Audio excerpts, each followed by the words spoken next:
Good evening, everyone. Thank you so much for joining us for this intimate Zoom conversation with our 2025 Hearts on Fire awardees.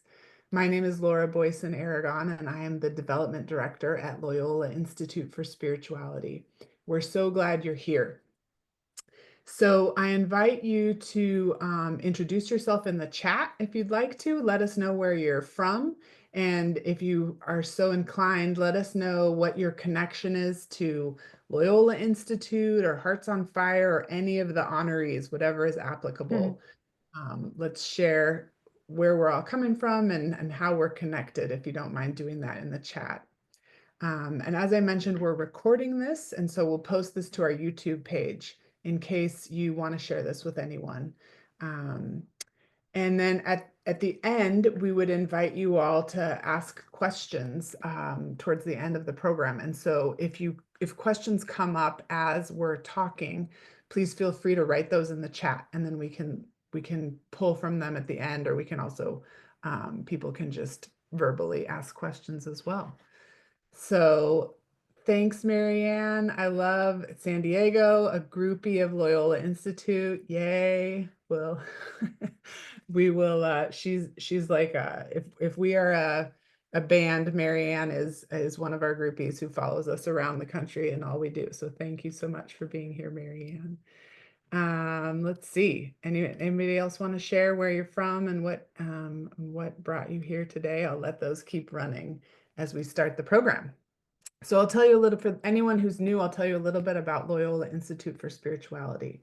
So we have been bringing spirituality to life for more than 26 years at Loyola Institute. We're a sponsored ministry of Jesuits West Province, and we offer a dynamic approach to Ignatian spirituality. We invite, accompany, and empower individuals and communities to deepen their awareness of and their response to God's active, loving presence in their lives, in the lives of others, and in the world. And the spiritual exercises of St. Ignatius of Loyola form the basis of our vision, our mission, and our programs. And our board of directors created Hearts on Fire in 2003, and it's a way where we annually recognize outstanding Christians whose contributions to spirituality, community service, and Christian leadership have been inspired by their formation in the spiritual exercises. And this year, our Hearts on Fire celebration will be on Saturday, April 26th at Christ Cathedral here in Garden Grove at the beautiful Cultural Center.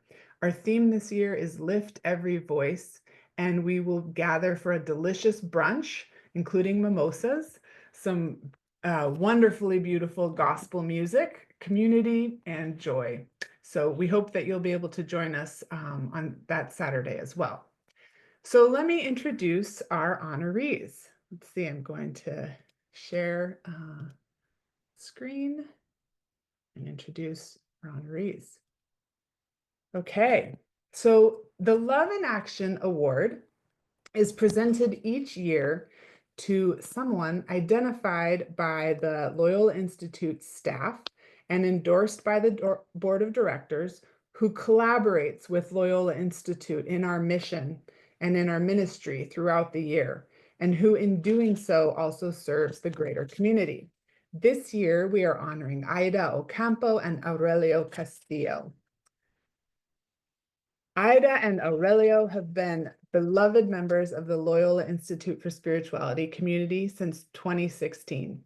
Aurelio was introduced to Ignatian spirituality as a child, and he invited Aida to join him for a class at LIS when they were dating. Their love for each other and Ignatian spirituality began around the same time. They've been married since 2017. Aida works as an interpreter for students with special needs in the Garden Grove School District, and Aurelio works as a tax and mortgage loan preparer. Both are graduates of the Loyola Institute's Ignatian Spirituality Formation Program, and they continue to be students and teachers of Ignatian spirituality. Aida and Aurelio serve as spiritual companions and retreat leaders for our 9-month 19th annotation of the spiritual exercises, as well as the 5-week 18th annotation. And they're currently part of the LIST team that facilitates spiritual formation for our diaconate program with the Roman Catholic Diocese of Orange. And in their spare time, they enjoy hiking with family and friends and regularly meeting up with many of their friends from lists. So Aida and Aurelio, thank you so much for being here. We're so glad you're here, and we're so grateful for all that you do for our community and beyond. Second, the Writers Award in Spirituality, Eric Clayton. Eric is an award-winning writer, speaker, storyteller, and sought-after retreat leader. He's the author of My Life with the Jedi, The Spirituality of Star Wars, and Cannonball Moments, Telling Your Story, Deepening Your Faith. Both of these are from Loyola Press. His next book, Finding Peace Here and Now, How Ignatian Spirituality Leads Us to Healing and Wholeness, is due out from Brazos Press in 2025. And how timely that title sounds to me. Eric is currently the Deputy Director of Communications at the Jesuits Conference of Canada and the United States, and he joined the team in 2019. He produces content that invites audiences to reflect on how to integrate Ignatian spirituality in their everyday lives. He guest hosts AMDG, a Jesuit podcast, and writes an award-winning weekly newsletter entitled Now Discern This, for an audience of nearly 30,000 subscribers. He has a BA in Creative Writing and International Studies from Fairfield University and an MA in International Media from American University. He also has a graduate level certificate from Clayton University's program in the Ignatian tradition. Welcome, Eric. We're so glad you're here, and thank you for all you contribute to the world and Ignatian spirituality. And our Hearts on Fire Award. The Hearts on Fire Award is awarded annually to an individual or organization who is formed in the Ignatian tradition, exemplifies the Ignatian ideal of finding God in all things, and is engaged in the service of faith to others, and whose sphere of influence is compatible with the Ignatian ideals and aligns with the vision and mission of Loyola Institute for Spirituality. Mary Ellen Burton embodies all of these characteristics. Mary Ellen is Vice President of Work Readiness Training at Homeboy Industries. She directs the team that accompanies trainees working in one of the Homeboy social enterprises. She's also the program lead for Healing Hearts Restoring Hope, a restorative justice organization serving those affected by homicide. For nearly 20 years, Mary Ellen has accompanied the staff and community of Homeboy as they have grown and transformed into a dynamic force of radical gospel values in the world, based in relationship with each other and living out the fundamental beliefs of each person's belovedness. She has held numerous jobs throughout her tenure at Homeboy, originally serving as CFO and later overseeing Homegirl Cafe. She's a gifted spiritual director who has spent her career serving others in faith while discerning what God wants her to do. Mary Ellen holds graduate degrees in economics and pastoral theology. She embodies the Ignatian ideal of a contemplative in action. Thank you, Mary Ellen, so much for all you do in the world. We're so grateful for you.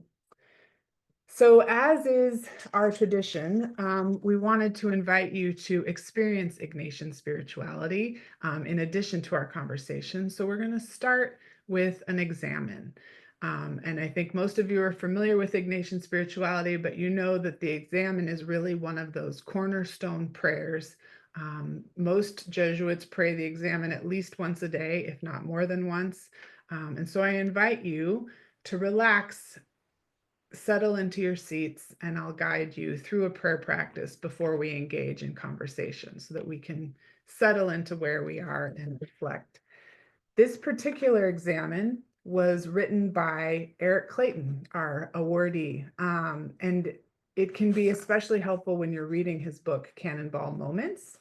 I have this right here, but I think it's also very relevant in everyday life, as is Ignatian spirituality generally. So I invite you to relax, sit back. If you're comfortable, close your eyes. If not, soften your gaze. Take a few deep breaths. Feel your body in your chair. If you feel more comfortable turning your camera off, you're welcome to do that. And I'll guide you through this. So let's begin. let's pause in gratitude to God, whose Holy Spirit has been at work in every moment of my story. I place my trust in God, who has brought me to this moment and will bring me to the next. I imagine God's Spirit hovering over me now, last week, in 2 months, whispering, "This is my beloved, with whom I'm well pleased." Just spend a moment sitting in this gratitude to God.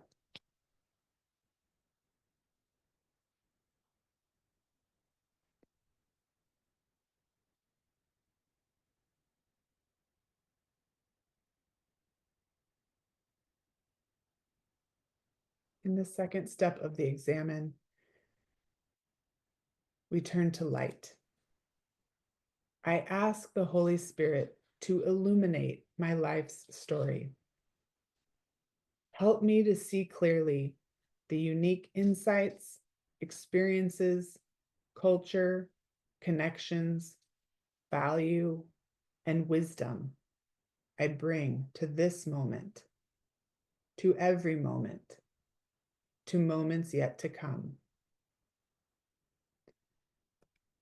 Help me too not to shy away from those places in my life that are raw, tender, and in need of compassion and nurture.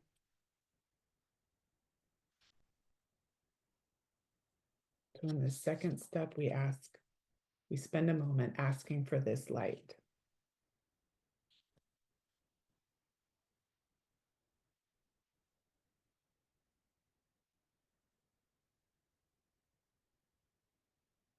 In our third step, we move on to the detail. In the presence of the Holy Spirit, I look at my life's story. Perhaps I review just the past year or a year of particular significance. I look for the successes, moments of joy and companionship. What did I learn about myself? What did I learn about who I am and whose I am? How might these learnings be helpful as I become the person I'm called to be for and with others?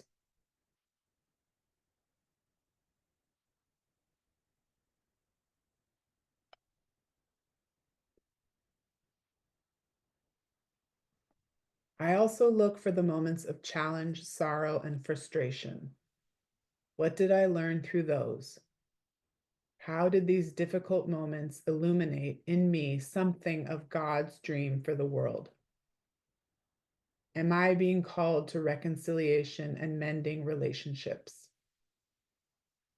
Am I being invited to self-improvement through taking a long, hard, loving look at my own missteps? In this step, we review a year, moments of challenge and moments of success. Take a moment reflecting on that.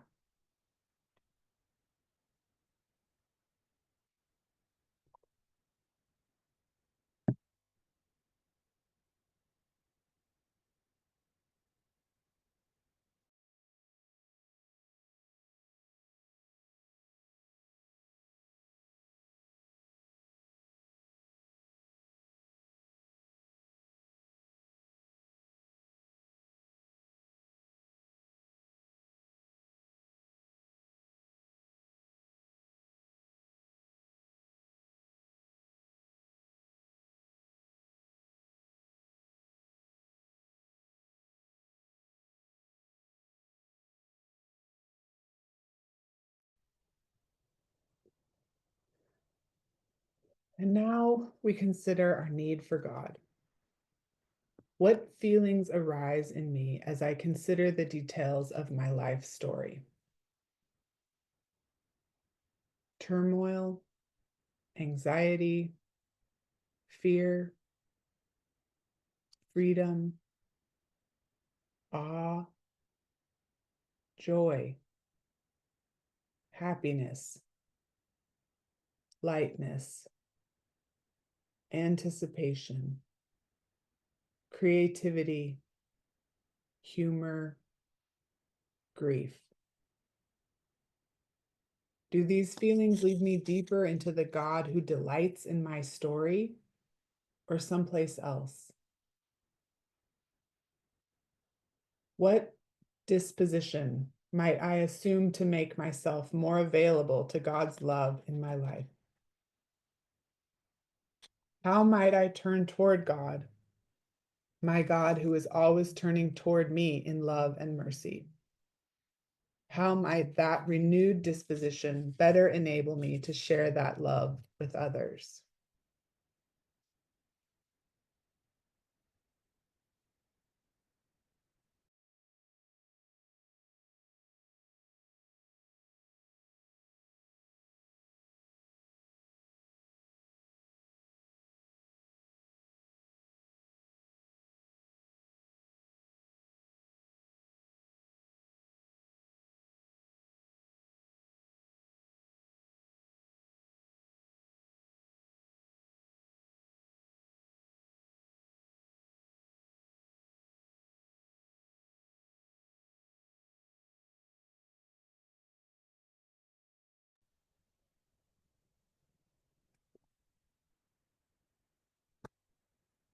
And in our first step, moving forward, I recognize that making sense of my life story, the details and the destinations, is an ongoing journey. I ask God for the grace to continue this discernment and to accompany others in their own stories of self. I recognize that my story is a pilgrim story and that I am moving ever onward into the mystery of God's creation.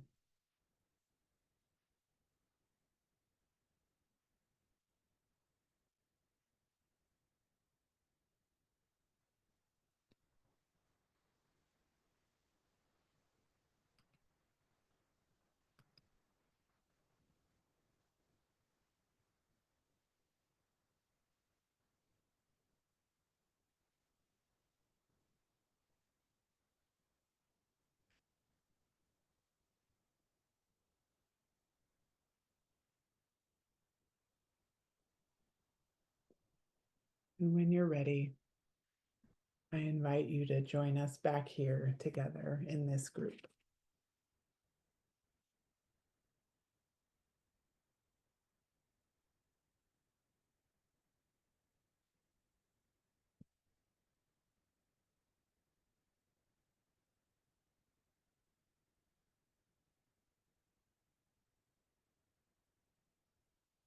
Eric, thanks for that beautiful examen. That was really wonderful. And I will find the link and I will share it all with you too, so that you can revisit that particular examen if you would like to. But I thought we wanted to join tonight so that we could get to know you all a little better, because the Hearts on Fire event is always wonderful, but there's never enough time to really get to know you as people and know your path and know the work, the great, go deeper into the great work that you're doing. So we wanted to start with a few questions, and I invite you all to ask your questions too. If you want to write them in the chat, please feel free to do so, or you can raise your hand, and after a few moments, we'll get to those questions as well. But I thought, Mary Ellen, are you comfortable with us starting with you? I wanted to ask, how does Ignatian spirituality inform your work and your life today? It's this has been such a great opportunity for me because it's made me stop and look back and kind of pause around all of these questions. Um, I didn't really know anything about Ignatian spirituality until I took a class at LMU in my program from Wilkie Au. And when I took that class, I felt like I found a home. And I realized as I was reflecting on that over the last week or so, part of what it gave me was a language and a structure to fit all of my prior experience into. I had been educated by Benedictines, and then I was working with Franciscans for a long time.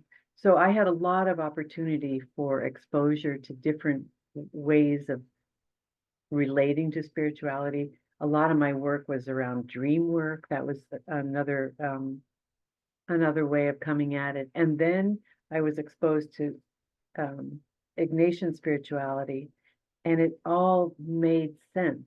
So I think for me, probably the pieces that I hold on to the most and that I use many, many times each day for myself are taking in my belovedness and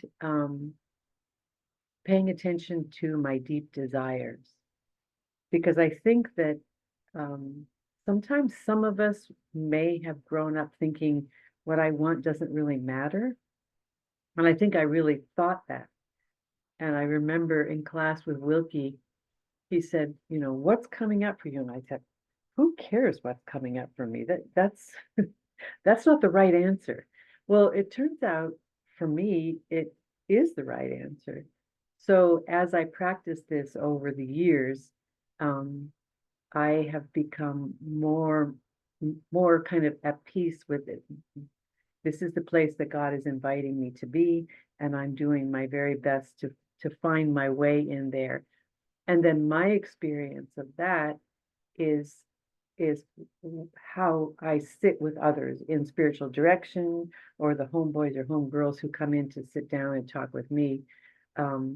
So I guess the answer would be it has created for me a structure and a language that I can refer to over and over and over again, sort of as my kind of the piece that holds me together, if that makes any sense. That makes a lot of sense. And I can say from personal experience that that belovedness, I feel like really flows out into all of the Homeboy. It seems like that's a common theme in all the work Homeboy does. And I don't know whether it's consciously identified as Ignatian spirituality, but it really feels like it's present there day in and day out. It's very present, and we don't talk about Ignatian spirituality, although a little bit we're beginning to. But if you laid out Ignatian spirituality, I think a lot of the homeboys and homegirls would say, "Oh yeah, I knew that. Father Greg taught me." Yeah, So that's beautiful. Thank you for sharing that. Do either of the other Eric or Ida or Aurelio, did you want to share on any of that? I also have other questions for you if you'd rather move on to the next question, but if anything came up for you that you'd like to share, I'd love to hear it. Okay, well, let's move on. So then either of you can start, but I'd be curious to know, how did you come to discern? We know discernment is such a part of Ignatian spirituality, and this listening to our deepest desires is really a part of this. So how did you discern your ministry or your vocation, and how has Ignatian spirituality played into that discernment?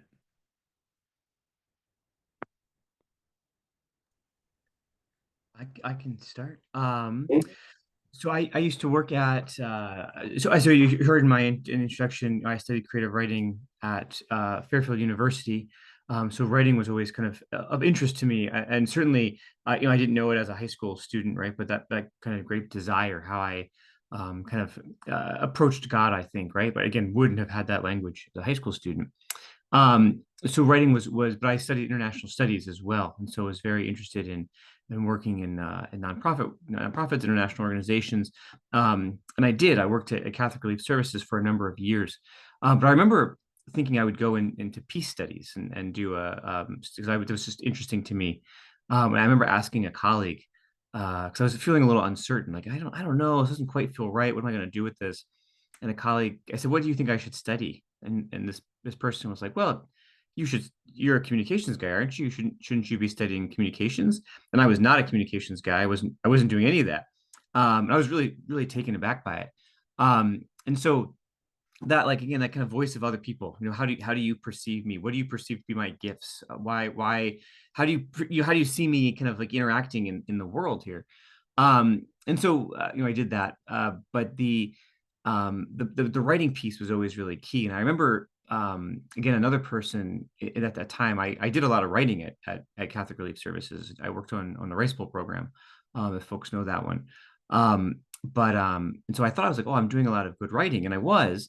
But I remember having a conversation with a friend, who was another writer, who said, he was telling me about his own kind of fiction work, and I was offering my thoughts, and I said something about my own writing, and he said, "Oh, I didn't realize you were a writer," which again was very striking. Like, oh, like something this is so important to me, and yet it's not manifesting in a way that's at all present to other people.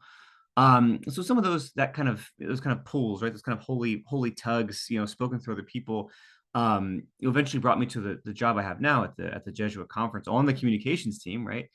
And kind of the last like piece I'll share here is, when I began to write this weekly email series. It was small. It started from zero, and I had done a lot of writing emails when I was at Catholic Relief Services, but the difference is, at CRS, you have a brand voice, right? You write on behalf of the organization, which is, good and important writing.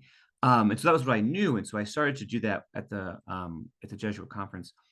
And then the pandemic hit. I did that for like 3 months, or not even. And then it was the pandemic. And suddenly it felt silly to write from a kind of a nebulous organization. It felt like people wanted to hear from a person. That just felt like the signs of the times. And so I changed that because I could. And that meeting people, Marilyn, you spoke about belovedness. I remember writing, I read a lot about that too, because it's so important to me. It's kind of how I like how you both were saying, it's so foundational to my experience of Ignatian spirituality. My own director was very, do you know you're the beloved of God? And so I comes up a lot in my writing. I remember sharing that in those early days, and people writing back. And I said, wow, I didn't know people wrote back to the at jesuits.org.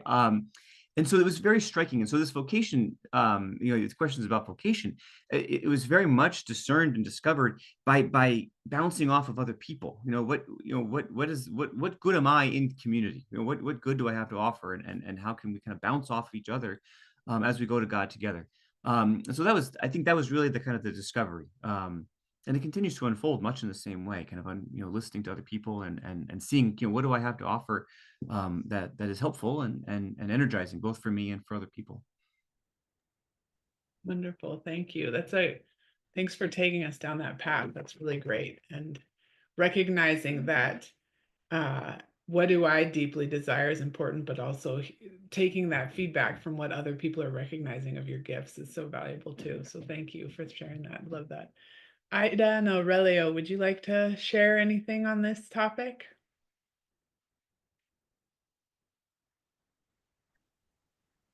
Well, I think with this spirituality, what we learn is that God really loved us, and He was the one who found us and who took us wherever we've been. Similar to what Eric was saying, it's really hard especially for me, to kind of identify what are those talents or gifts or whatever you call it.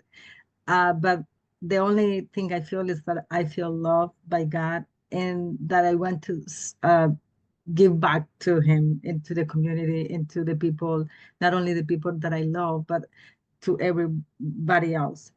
And that was only when I found that love, it's what moves this world, and basically just following whatever God tell me when I'm meditating, or even in my dreams. Sometimes I will wake up in the middle of the night and start thinking, oh, I wanted to do this, but this is where God wants me to be.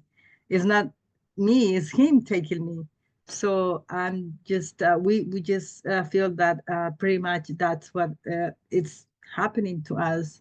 all the time, and we're really blessed and happy and humbled to be part of this community and to be part of this war and to help others and to uh, kind of spread the love all over.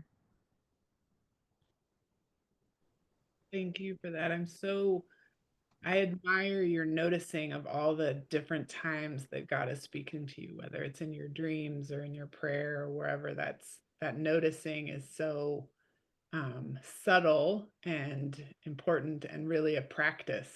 I know for myself, it's so easy to just go through the day and not even recognize so many of those moments of messaging or those moments of God's movement. So I really appreciate you sharing that. Thank you. That's beautiful. Thank you. ¿Quieres compartir? And yeah, Aurelio, did you want to share anything more? No, yet. Okay. All right. Good.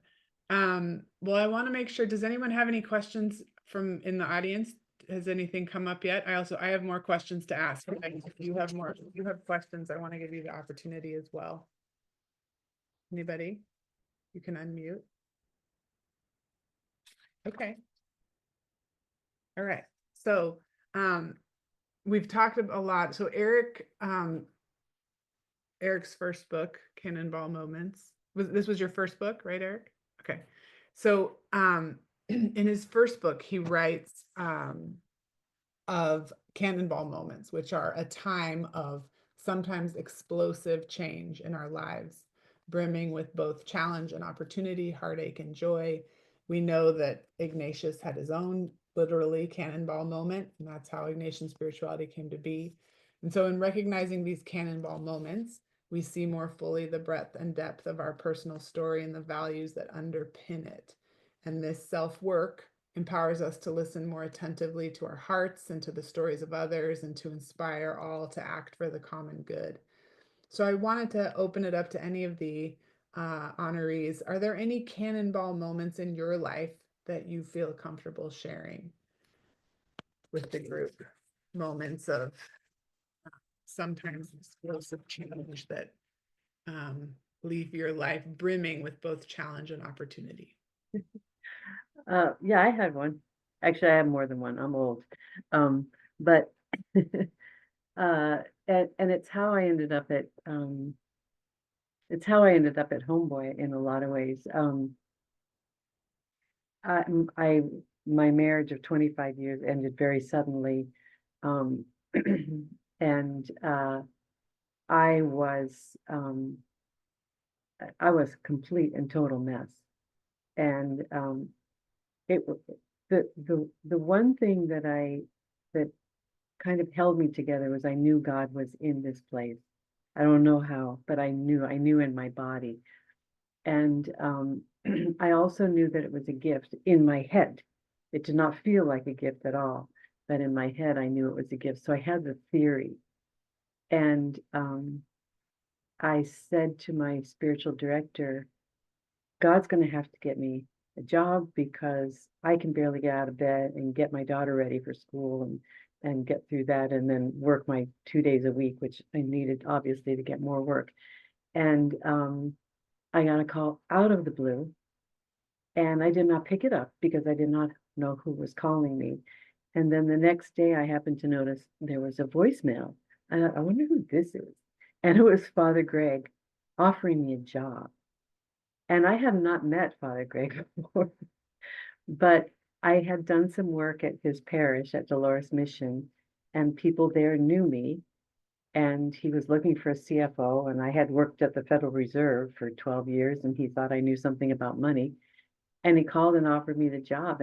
And I said to my daughter, what do I do? And she says, take the job? Just like, duh. But I share that because it was a moment, and one of the things that Wilkie has said to me is remember your salvation history. And when I think of that moment, which is now 18, almost 19 years ago, I think back and I think about how devastated I was. And I had no I had no sense of how to move forward, as we were talking about in the examen. And I just said, I can't do anything. You got to take over. And it happened. It miraculously it happened. And not only did it happen, it put me exactly where I needed to be to do the work that I needed to do of healing and forgiveness and becoming a bigger, more loving person. And who knew that it would be gangsters who would teach me that lesson? So I am very grateful for that cannonball moment, as much as it was painful, extremely, extremely painful. And there's still pain, but it was probably one of the best things that could ever have happened in my life. So Well, thank you so much for sharing that. I, when you said you knew God was in it, I feel like that noticing the consolation is, at least for me, that's different than just being desolate, like going through something really hard and feeling like God is nowhere to be found. I don't know. I heard the power in that. Like, even though it was probably the worst thing you could have imagined at the time, like knowing that God was with you was really powerful. Wow. Thank you for sharing that with us. Quite a moment. And if I were to ever get a voicemail from Father Greg, I think I would totally freak out. So I'm glad you took the job. That's wonderful. Anybody else? Eric or Ida and Aurelio? Eric, did you want to share? Yeah, I can share one. Um the moment I often kind of write about and think about is kind of I did a year, just shy of a year of kind of service in Bolivia after graduation, and it wasn't so much that experience as it was kind of all, as I continue to revisit that experience, as kind of the raw, like, what I brought into that experience, which was a lot of pride, a big ego, a sense of like, boy, I've got a lot to give, or you're going to really appreciate me. And the cannonball, breaking that really in a lot of ways, and being like, no, man, like you really don't, like, you're supposed to come and listen and learn and watch and be present. And I didn't do that, right? I think I really I fell short in that experience, and it's taken a lot of kind of that prayer and reflection, going back and being like, oh, like, all the things, all those values and things I say I stand for, I was not able to manifest or live fully in that moment. And why? What was holding me back? There's a moment that really kind of like stands out. It came back to me in kind of doing some writing about a year or so ago. There was a kind of real low moment in this experience. For me, it's not like other people were doing bad things. It was me that was not bringing kind of the right mind to the work. But we were at this orphanage, and I was the guy. I was the one guy there, so I was put with the boys, and they're probably like 8, 9, 10. I remember, it was time to go to sleep, and so everybody, goes to sleep, and there was one boy whose bed didn't have a mattress. And I remember saying to the sister who was there, I said, "Sister, this boy doesn't have a mattress on his bed." And she said something to the effect of he'll get a mattress when he stops peeing in the bed, when he stops having an accident, and until then he's going to sleep on the wire frames. And I just remember not, like, being like, "Well, that doesn't quite feel right, but all right, I guess so." And I think about it now, like, I have 2 kids, like, that's not something I would want to do, to them. And so now, as I think back at that, like, that moment, um, I just think of all the stuff I didn't see, or I didn't ask about, or I didn't understand. And I didn't understand, what that religious sister, what her burdens were. I didn't understand this young boy. I didn't think to ask questions. I didn't think to, to be curious. I just thought about myself. And so I go back to that, and there's no, like, I don't have like a good lesson to pull from that. Like, and then ta-da, and I keep trying to figure out what that is. But it's really just a very strong image in my mind, and one of, like, some failure, some really falling short, but encapsulating in a lot of ways, what I wasn't able to do then, and what I still try to make sure I'm wrestling with correctly now. Like, am I seeing these things? Am I acting? Am I responding? am I just being present to that kind of thing in a way that's helpful? So that's what I go back to a lot. And I think it was good. I think, again, as Marilyn said, these cannonball moments, there's a lot of grace in these, in what seems like mostly shadow. But Thanks, Eric.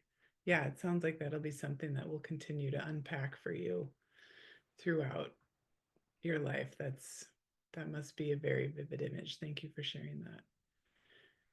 Aida and Aurelio, did you want to share anything?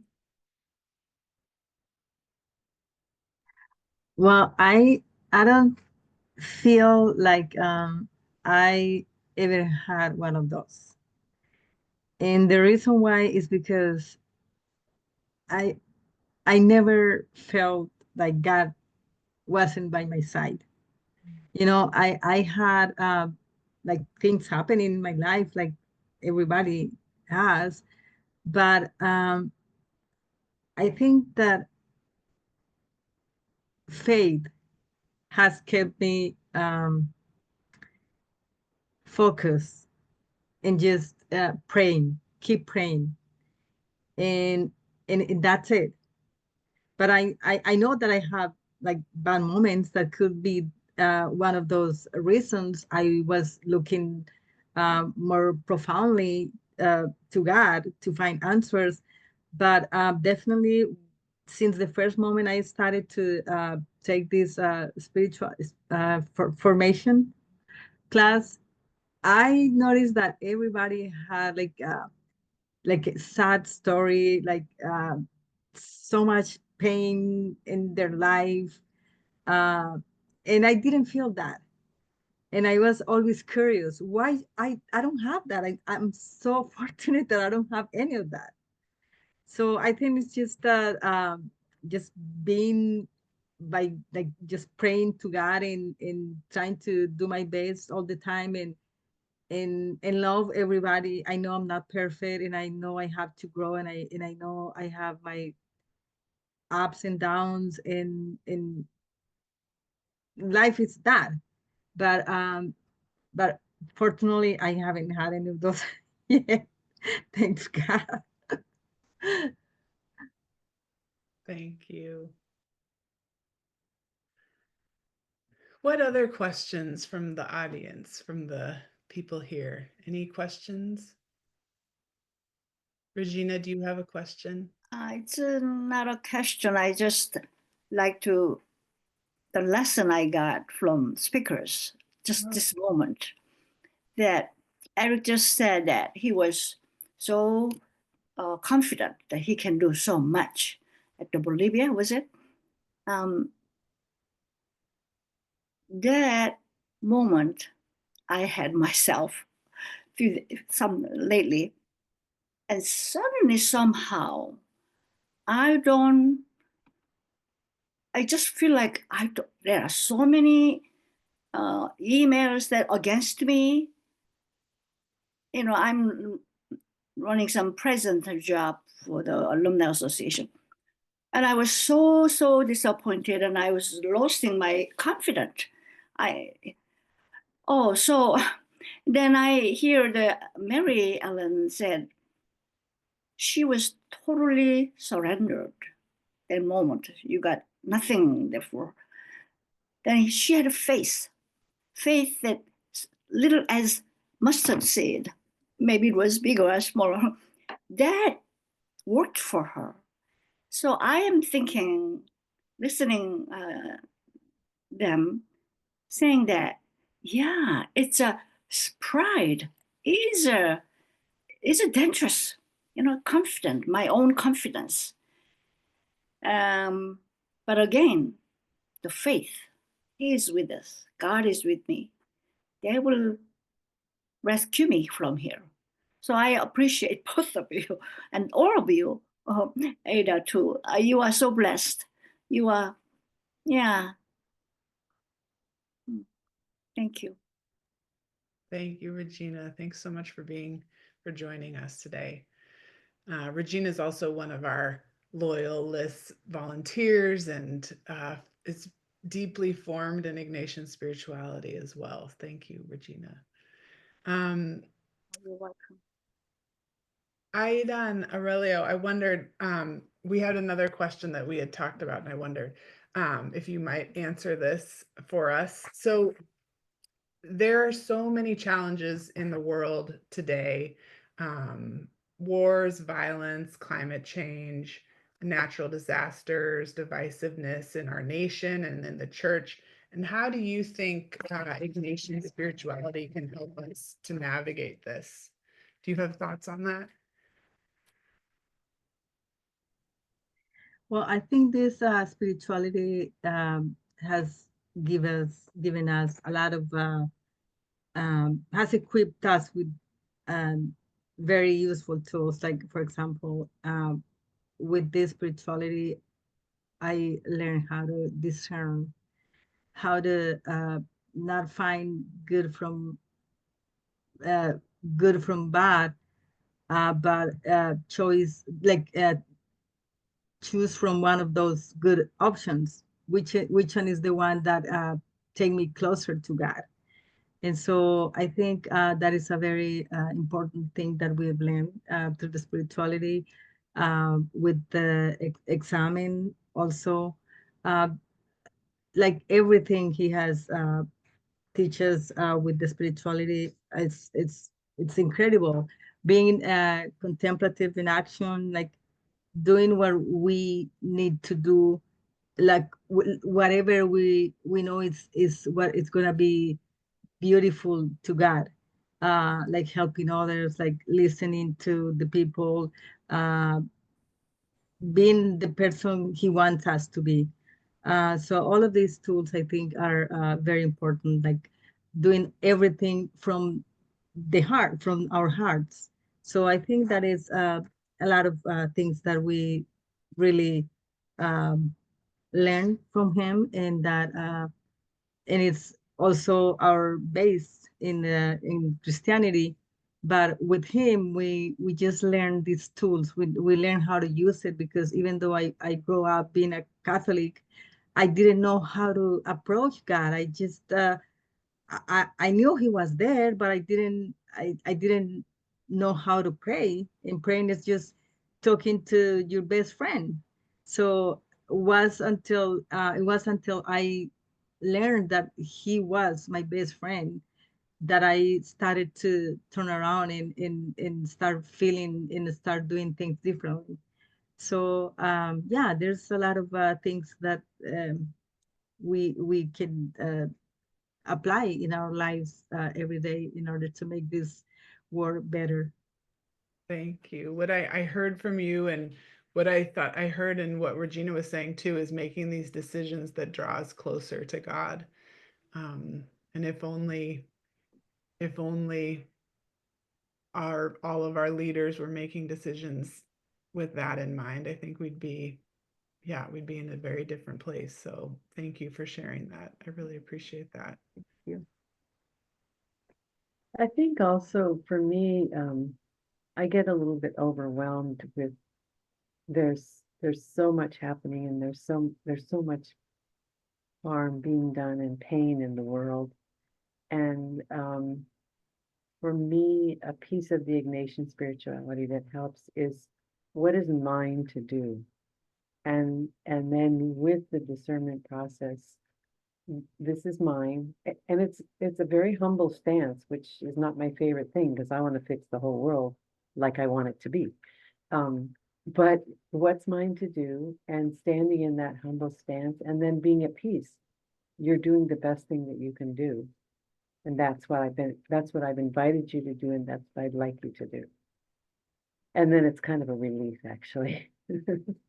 Ah, yeah, and I heard from what you were saying, I hear echoes of Eric's story of going into Bolivia and having that pride, and Regina talking about that. And yeah, what is mine to do? My spiritual director always uses the image of like a huge mountain that we're trying to, like, I don't, somehow remove the mountain, and really we all just have a little pickaxe, and we can only do like this little piece of this section. There's no way that we can topple the whole mountain ourselves. But Yeah, thank you for sharing that. And our little piece is important. Yeah, It matters that we do our piece. right. Yeah, absolutely. Yeah, thank you for that. Eric, did you want to share anything on that? I'll just add. I mean, I echo both of those comments 100%. And just the Ignatian spirituality necessarily thrusts us into the world, right, into the heart of the world. And just like how surprising it was that Ignatius wanted to begin an order, a religious order that didn't stay in a monastery, but that like plunged into whatever the need was and went where the need was greatest, eagerly. And I think that's it maybe seems so obvious to us now in some ways, but that's like foundational to the whole enterprise. That's why God is in all things. So we have to go find. Let's go find God. Um, it's very energizing and again like a big thing. But I think as Mary Ellen reminded us, like just do your little part, but get out there and get after it. Thank you. Any other questions or comments from the group? Does anybody, I see Kathleen, thank you for your note. Hello to everyone. Thank you for being such an inspiration. Anybody else want to make a comment or a question before we close up for the night? Wrap up for the night?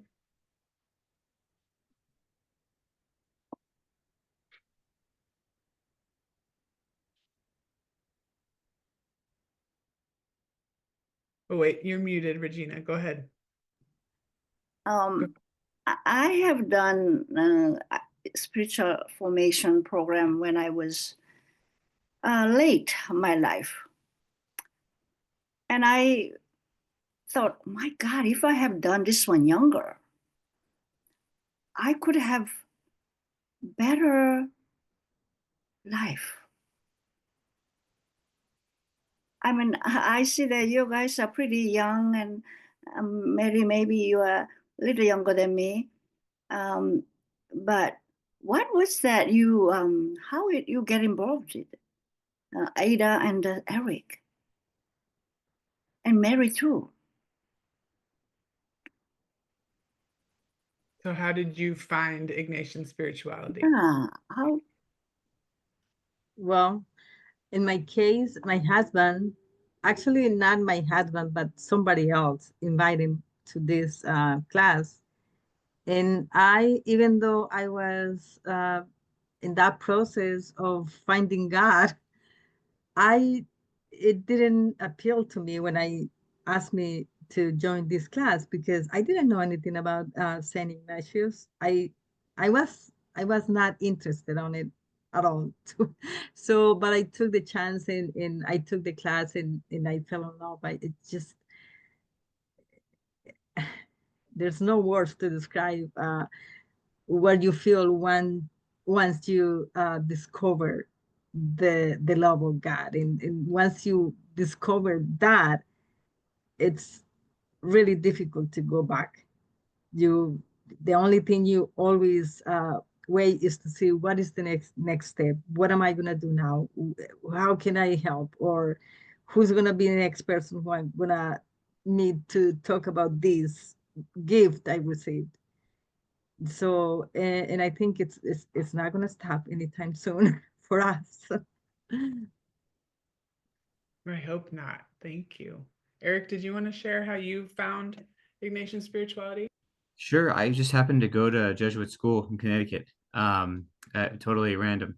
And while there, I wanted to get involved in campus ministry and do like the international service trips. It's all very similar story to all other things. Right? I have kind of like one thread, but that gave me a language. Really, I think it was said earlier. It gave me a real language to talk about God and my understanding and relationship with God. And that then carried over when I worked at Catholic Relief Services, and when I moved to Baltimore, there's a great Jesuit parish here, so that was I got involved there.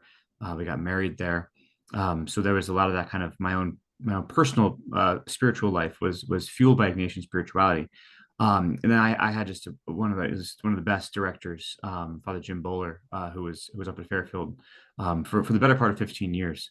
And that it was just, it made all the difference. So yeah, just kind of lucked out by school choice. Thank you. Thank you. Mary Ellen, you talked about finding it through LMU and Wilkie Out. Did you want to add anything else to that?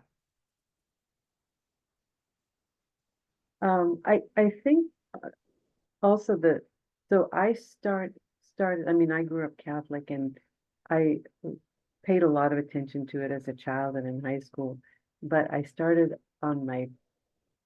seriously on my adult spiritual path after another cannonball moment. And then I was on that path. I started being in spiritual direction, doing dream work, and then it was kind of a very natural movement into that. And then the Ignatian spirituality gave me the language and some more tools. But it's a very mysterious way that we find ourselves on this road. Yeah. Thank you all so much. It's been so inspiring to hear from you all. We're so grateful for all the work you do in the world, and thank you for accepting these awards from us. We're excited to honor you. We hope that many of you will join us for Hearts on Fire. It is Saturday, April the 26th at 10 a.m. in Garden Grove at Christ Cathedral at the Cultural Center. You are all welcome to join us, and our website just went live, so you can register today. So thank you so much, all of you, for being here, and we wish you a wonderful evening and hope to see you again at one of our future offerings. So thank you. Thank you. Let's see. Thank you so much. Thank you very much. Thank you. Congratulations. Everyone. Thank you.